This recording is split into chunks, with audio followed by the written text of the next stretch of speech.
Certainly আমি আশা করেছিলাম যে প্রশাসনের তরফে একটা নিরাপত্তা ব্যবস্থা সেখানে থাকবে, কিন্তু আনফরচুনেটলি আমি সেরকম কিছুই দেখিনি। মব তৈরি করে 30, 40, 50 জনের একটা গ্রুপ আমাদেরকে ধাক্কা দিয়ে ফেলে দিয়ে দখল নিল শহীদ মিনারের। সেটা খুবই আশ্চর্য। পুলিশ আসলে দলীয় বাহিনীর মতো, প্রশাসন দলীয় বাহিনীর মতো কাজ করে। সেখান থেকে আমি এখনো মনে করি না যে খুব ইন্ডিপেন্ডেন্ট কোনো প্রশাসন বা পুলিশ আমরা পেয়েছি। আনফরচুনেটলি নিরাপত্তা ব্যবস্থা জিরো ছিল।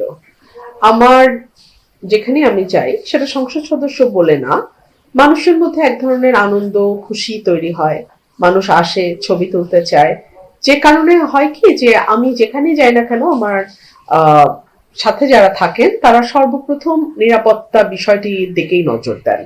এবং যেহেতু আমি এখন নির্বাচিত সংসদ সদস্য, সার্টেনলি আমি আশা করেছিলাম যে প্রশাসনের তরফে একটা নিরাপত্তা ব্যবস্থা সেখানে থাকবে, কিন্তু আনফরচুনেটলি আমি সেরকম কিছুই দেখিনি।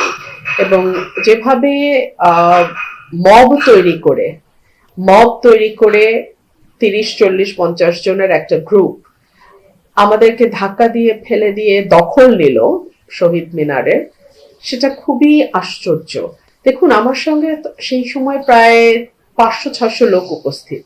আমি চাইলে কিন্তু সেখানে একদম খবর করে ফেলতে পারতাম, কিন্তু আমি আমার নেতাকর্মীদেরকে সর্বোচ্চ ধৈর্যের পরিচয় দিতে বলেছি এবং আমি বলেছি তোমরা মার খাবে কিন্তু পাল্টা হাত তুলবে না।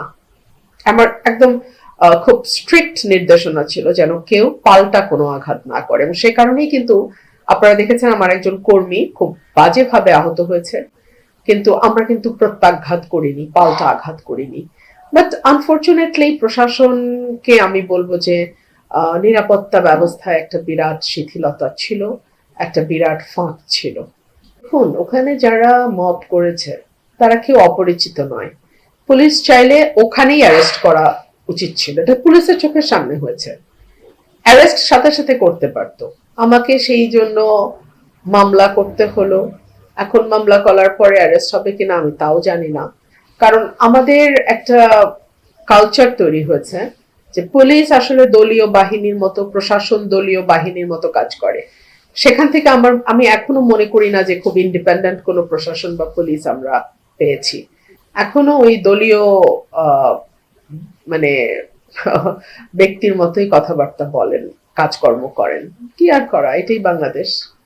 জীবনের মালিক আল্লাহ।